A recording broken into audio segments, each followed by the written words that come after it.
fight to my last breath. Are you afraid to face me? Listen, I slay dragons.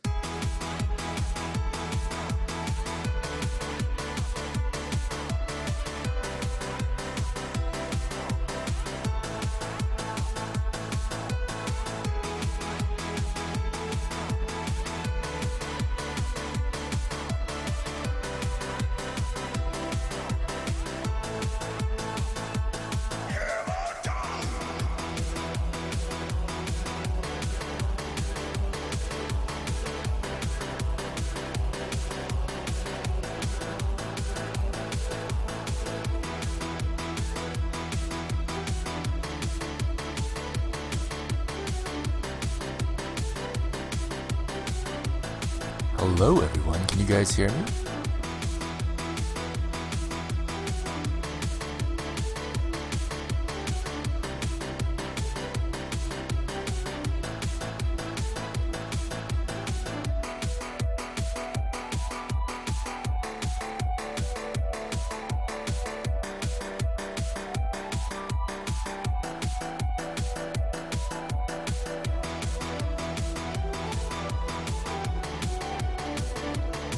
Alrighty, hey guys, how's it going? Welcome to the stream, guys. Welcome to the Saturday stream.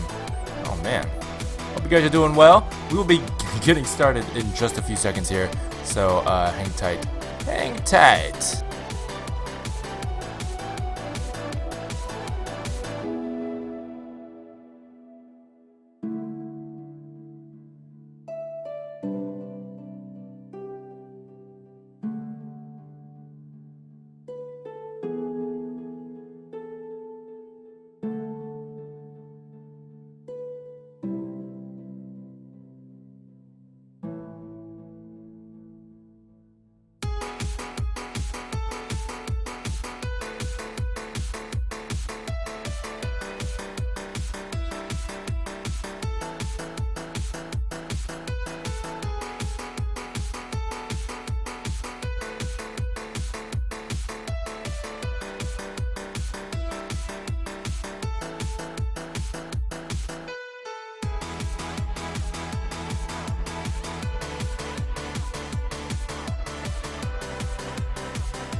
Alrighty guys, let's get started.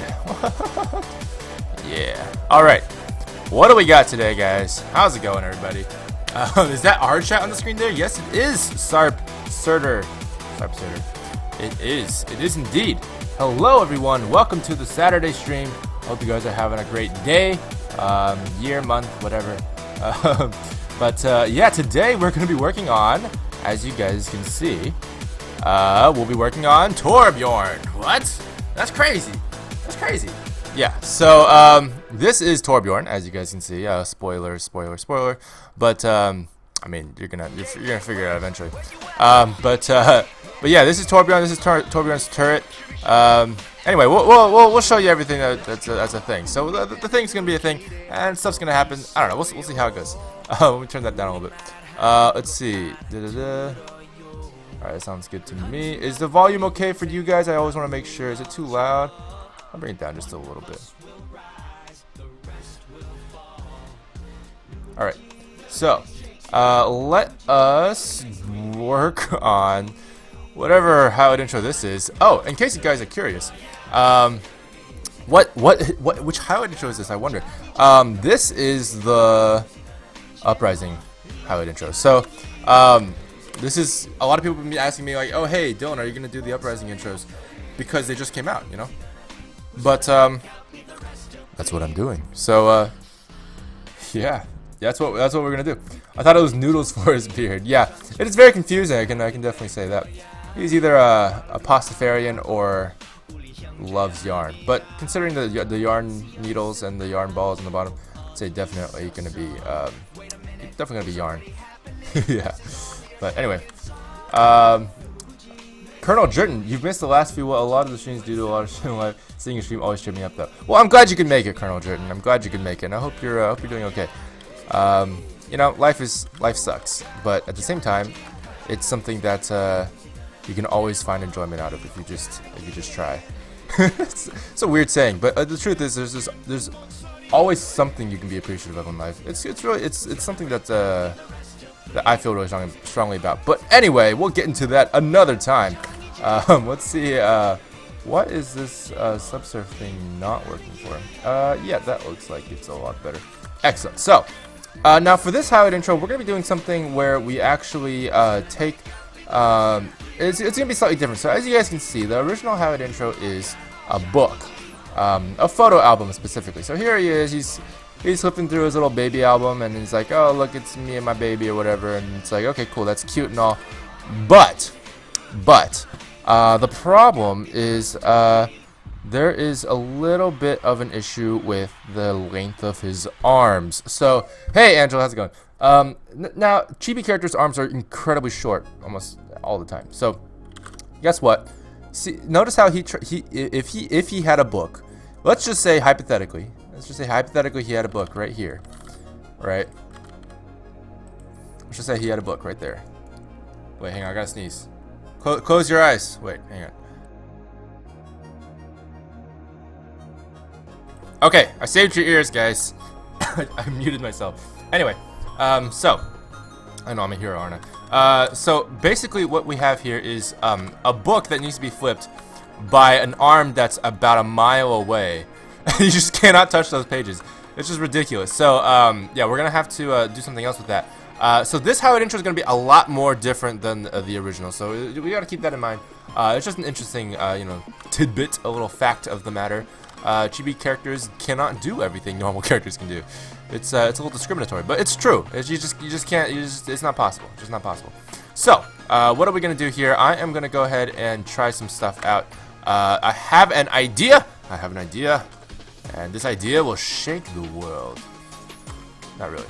But, anyway. Yes, he has a crab claw. He has a crab claw. Actually, it's technically a lobster claw, in case you guys are curious. It is a lobster claw. That he stole off a lobster and just holds onto it. He isn't missing an arm, by the way. He's literally just holding the lobster claw. He's not missing part of his arm. He's just holding it. He's just holding it. Just so you guys know. He's just holding it. Love your videos, dude. Amazing. Thanks, Sapphire the Wolf. Appreciate it. Also, by the way, wolf is my favorite animal, so great choice. Great choice there of nameness. Wonderful choice. Okay, so here's the question. What do we do instead of the book? So I am trying to do a thing where we have him sort of kind of knitting something or doing something with his beard. That is something that I definitely want to try to do. So we're gonna do that. We're gonna try to do it. So let's see how this works out. If it doesn't work out, you know, in terms of its proportions and everything like that, if it doesn't work out, we'll have to think of something else. And maybe you guys can help me out with that. Do some brainstorming. Yeah, maybe we'll do a poll later. We'll see. If this works out, then no worries. All right. Okay, let's do that. There we go. So now, hypothetically, it's parented to his bodice. So let's see if we can't get this thing to be a little bit faster, because right now it's just a little slow. So I'll just take this and move it over to this layer so we can actually concentrate on what's important, which is his animation. Speaking of what's important, I'm going to turn that off for now so that we can actually just get a move on. With the playback rate, because it's a little too slow. There we go. All right. Why don't you switch the position of the book so he can turn the page with the lobster claw? See, that's a problem because then the book covers the entire. Like, okay, let's say, just to answer your question, because I do want to demonstrate the practicality of that. Let's say you put the book here. Now you could completely mirror the image, but then you know that's not really going to be an accurate thing. If you put the book here, you can't see shit. If you put the book in his right hand, the only way he'll be able to look at it is Now, if he held it over here, then like then the baby will have to come in over here, and then it's not a practical idea. If you flip the entire image and you had him going the other way, it would just be very strange in my opinion. I personally am not a fan of just flipping it because it breaks the whole philosophy of kind of like making it look the same. You know what I mean? Like I want it to be recognizable. If you flip something, even though it will look familiar, it won't look immediately recognizable, which is kind of the feeling I'm going for. So anyway, so we'll go ahead and continue with this idea here and see how this goes. Let's see. We have a little bit of a chink, and then take this, and I want him to do something with this thing here, and let's see. We can have him holding it here, holding it here, holding it here. Okay, there we go. I think I have an idea. So what we're gonna do is I'm gonna try to have the claw try to maybe make a ball out of his beard. I think that's good. I think that'd be good. So he's gonna stick these knitting needles into his body, and yeah, that's just what he's gonna do. He's just gonna do it. Okay, let's see. Let's do. Oh my God, what is this? I'm not even mad. This is impressive. Oh my God. Oh my God. All right. Dylan, do you ever get bogged down with learning various software? I'm trying to stay focused with Blender, but then I think I should also split my time with learning Unity and some Houdini for effects and so on. When I should focus on creating content, do you ever deal with this issue, and how do you overcome if so? I don't deal with that issue. I mean, more specifically, I focus on one software at a time if I can. So I didn't know how to use After Effects for the longest time. Just for example, I mean, I've used it before in the past, but like for very specific things and like following tutorials and stuff, I'd be like, okay, cool. But I never really got a full understanding of it until recently, which is when I worked on Project Legendary. Now, if you have the kind of feeling that you have to learn everything, I would try to tell yourself to focus on a single software for just a little bit, just to at the very least get that workflow down.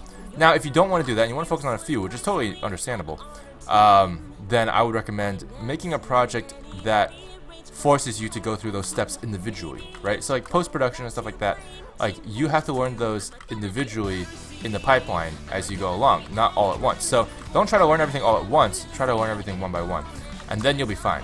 For me, all the software that I've used ever, I've learned one by one. So like I learned Blender by itself for, used it for the most part for many years. And then before that, I was video editing before any of the Blender stuff, and that was, just for film. And so I learned how to use Sony Vegas then.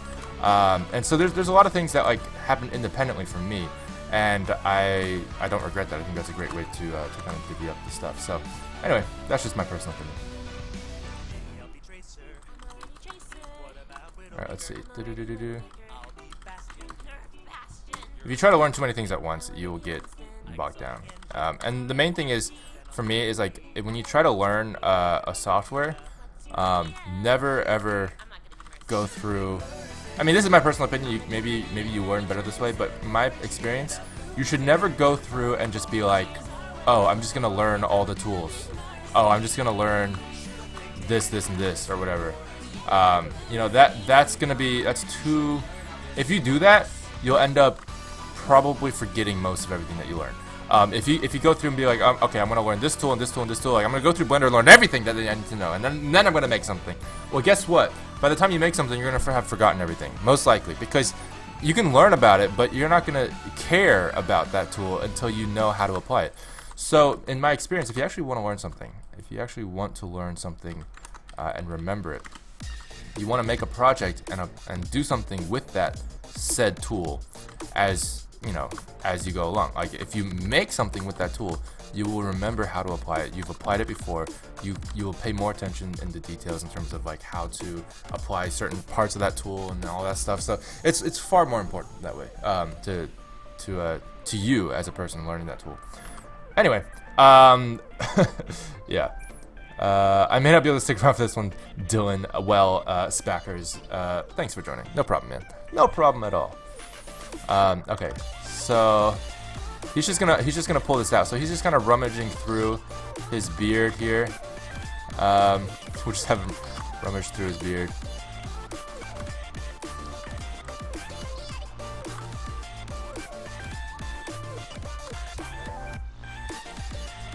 Okay. I'm gonna have him kind of stroke his beard as well, just to give him a little bit of personality. Now you notice I don't have the background image on as much because this is an original animation. But yeah, Dylan, will you announce the